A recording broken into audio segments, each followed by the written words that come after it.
अब एक तरफ राहुल गांधी हैं, वो जो ये कहते हैं कि इस बार तो 150 पर समेट रही है बीजेपी, तो वहीं दूसरी तरफ गृह मंत्री अमित शाह हैं जो ये कहते हैं कि राहुल गांधी को कोई सीरियसली लेता नहीं है।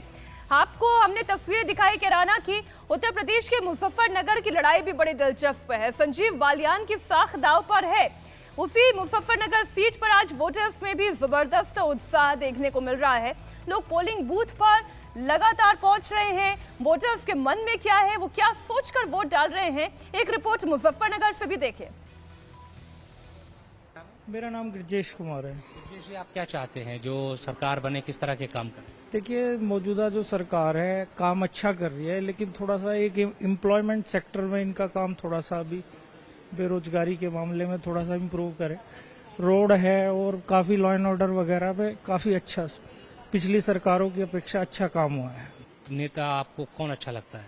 नेता में किसानों की राजनीति करने वाले वेस्टर्न यूपी के चाहते हैं। जयंत चौधरी जी हमारे आदर्श है और हमें अच्छे भी लगते हैं। उन्होंने संघर्ष किया है, ग्राउंड पर कोई नहीं था जब गठबंधन किया है, लेकिन गठबंधन किया है तो हाँ, जो भैया बोल रहे थे कि भाई कुछ चीजें हैं जो खामियां हैं उन्हें सुधारने का काम करेंगे।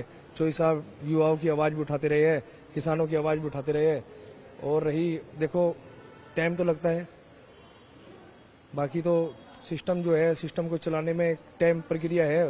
को रोजगार मिला, पढ़े लिखे बच्चे हो रहे हैं, सीए कर रही है, तो कहीं ना कहीं कुछ रोजगार तो होना चाहिए। रोजगार नहीं है। हाँ, और कुछ नहीं है। वैसे बिल्कुल खुश हैं, ऐसी कोई बात नहीं कि इस सरकार में कोई प्रॉब्लम है। पार होगा क्या इस बार जो मोदी जी कह रहे हैं? मुश्किल लग रहा है। हम तो चाहते हैं, लेकिन भाई लोगों का पता नहीं रुझान कहाँ का कहाँ जा रहा। हम तो दे के ही जाएंगे मोदी को। हम तो यही चाहते हैं कि भाई। आपका नाम क्या है? नीतू। अच्छा नीतू जी, आपको कौन अच्छा लगता है नेता?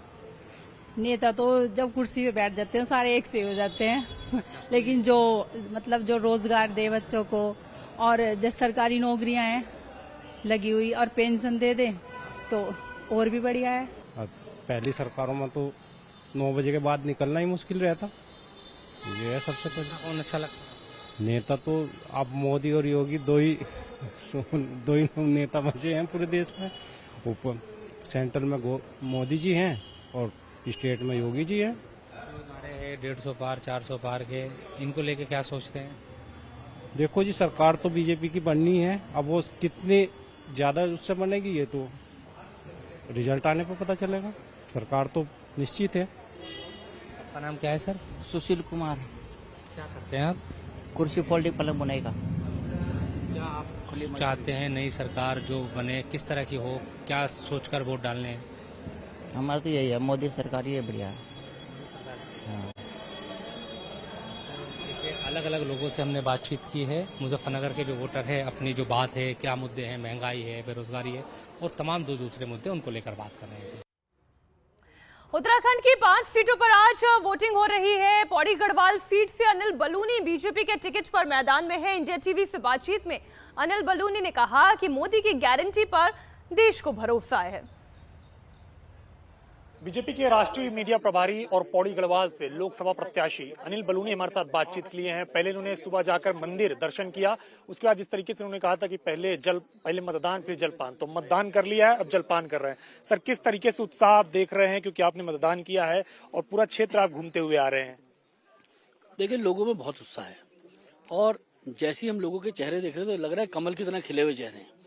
और उनसे साफ लग रहा है कि जो हमारा संकल्प है 400 पार का, इस क्षेत्र में 5 लाख पार का, वो पूरा होता दिख रहा है। सर, चूंकि उत्तराखंड के अंदर 5 प्रत्याशी है, लेकिन कांग्रेस का सबसे ज्यादा अटैक आपके ऊपर ही क्यों है? नहीं, कांग्रेस की रणनीति अटैक करने की है, लेकिन दुर्भाग्य ये है कि इतने चुनाव प्रचार में कांग्रेस के 5 प्रत्याशियों ने किसी ने भी विकास की बात नहीं की, केवल गाली गलौज की बात की। कांग्रेस के प्रत्याशी ने ये नहीं बताया कि पौड़ी के लिए उनका क्या विजन है, उन्होंने बताया नहीं कि कोटद्वार के लिए क्या विजन है, उन्होंने बताया नहीं कि वेलनेस के काम कैसे हो गए, उन्होंने बताया नहीं कि केदार घाटी को कैसे तीर्थाटन से और अच्छी तरह जोड़ा जाएगा, उन्होंने बताया नहीं कि कैसे नए हिल स्टेशन का संकल्प को पूरा किया था। तो जब कुछ करना ही नहीं है, केवल गाली गलौज करनी है, तो अब इसमें क्या कर सकते हैं? जनता उनको सबक सिखाती रहेगी इसी प्रकार से। सर, चूंकि आपने बतौर राज्यसभा सांसद उत्तराखंड के लिए कई सारे विकास कार्य किए, लेकिन फिर भी आपको कांग्रेस पैरासूट प्रत्याशी बताने के लिए तुली हुई है। ऐसा कांग्रेस के प्रत्याशी बम्बई के रहने वाले हैं, आप लोगों को लगता है थोड़ा जाके अगर पता करते तो आपको समझ आता कि वो 78 से लेकर 2018 तक लगातार व्यवसाय उनका वही रहा है। और उनका अगर आप थोड़ा सा होमवर्क करेंगे, आप जाइएगा अभी जाके और उनका एफिडेविट पढ़िएगा। कोई चुनौती देखते हैं आप? कोई चुनौती नहीं है, बहुत बड़ा चुनाव बिल्कुल स्पष्ट है। आप तो पत्रकार हैं, आप जाके देखिए, आपको खुद समझ आ जाएगा। पिछली बार 300 पार का नारा था, 300 पार हुआ, आपकी बार 400 पार होगा? तो हमारा ट्रैक रिकॉर्ड हम 300 पार का था 300 पार के, इस बार 400 पार का तो 400 पार भी करेंगे।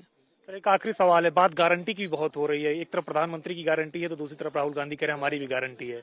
राहुल गांधी की गारंटी फेल हो चुकी है और उनके किसी आदमी ने, किसी पार्टी के नेता ने, हमारे यहाँ जो प्रत्याशी उनसे पूछिए कि क्या वो राहुल गांधी को प्रधानमंत्री का उम्मीदवार मानते हैं? एक बार बोला है क्या किसी ने, कांग्रेस वाले ने? आप सोचिए कितनी गारंटी फेल है कि कांग्रेस के किसी भी नेता ने, प्रत्याशी ने आज तक राहुल गांधी को प्रधानमंत्री पद का उम्मीदवार नहीं बताया।